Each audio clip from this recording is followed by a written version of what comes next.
प्रदेश की एक राज्यसभा सीट के लिए होने जा रहे चुनाव को लेकर भाजपा और कांग्रेस दोनों ही दलों में हलचल मची हुई है। लेकिन राजनीतिक दृष्टि से देखें तो इस राज्यसभा सीट के चुनाव में कांग्रेस की जीत को ज्यादा सुनिश्चित माना जा रहा है, लेकिन भाजपा बड़े उलटफेर की बात कहती नजर आ रही है। सत्ता पक्ष के पास संख्या बल होने के चलते प्रदेश की एक राज्यसभा सीट के लिए होने जा रहे चुनाव का नतीजा लगभग तय है, लेकिन इसके बावजूद उत्सुकता अपनी जगह कायम है। सत्तारूढ़ कांग्रेस और विपक्षी दल भाजपा दोनों के लिए अपने खेमे सभी विधायकों को एकजुट रखना किसी चुनौती से कम नहीं है। अगर एक भी विधायक छिटका या गैर हाजिर रहा तो पार्टी के दामन पर छींटे पड़ना तय है। ऐसे में स्थिति को भांपते हुए दोनों पार्टियां खासी सतर्कता बरत रही हैं। प्रदेश में कुल 3 राज्यसभा सीटें हैं। इनमें 2 पर भाजपा के भगत सिंह कोश्यारी और तरुण विजय काबिज हैं, जबकि तीसरी सीट कांग्रेस के सत्यव्रत चतुर्वेदी के पास है।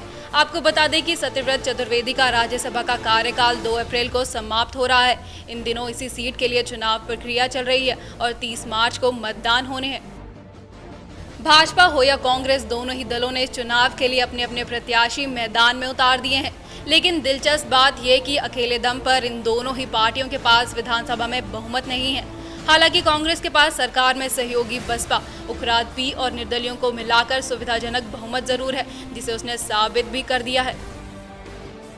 राज्य विधानसभा में निर्वाचित विधायकों की संख्या 70 है। इनमें से कांग्रेस के पास खुद के 32 विधायकों के अलावा बसपा के 3, उखराद पी के 1 और 3 निर्दलियों को मिलाकर 39 का आंकड़ा है। उधर विपक्षी दल भाजपा के पास कुल 31 विधायक हैं, जिससे साफ है कि संख्या बल के लिहाज से राज्यसभा चुनाव में कांग्रेस की जीत लगभग सुनिश्चित है, बशर्ते क्रॉस वोटिंग जैसा कोई बड़ा राजनीतिक उलटफेर ना हो, क्योंकि भाजपा स्पीकर चुनाव से लेकर बहुमत तक गुप्त मतदान की मांग करती आ रही है।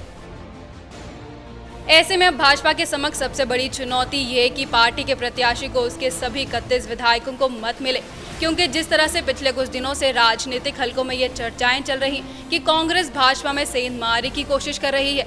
ऐसे में उन्हें खत्म करने के लिए भाजपा इस मौके का उपयोग विधायकों की एकजुटता प्रदर्शित करने के लिए करेगी। वहीं ठीक यही स्थिति कांग्रेस के साथ भी है। पार्टी के आंतरिक खला के बाद जिस तरह की एकजुटता स्पीकर के चुनाव में विधायकों ने दिखाई, कांग्रेस उसे दोहराना चाहेगी। सौभाग्य मिथिला के लिए चैनल हेड जयपाल सिंह की रिपोर्ट। विशेष में वक्त हो चला है एक ब्रेक का। ब्रेक के बाद फिर होगी आपसे मुलाकात उत्तराखंड से जुड़े कुछ और मुद्दों के साथ।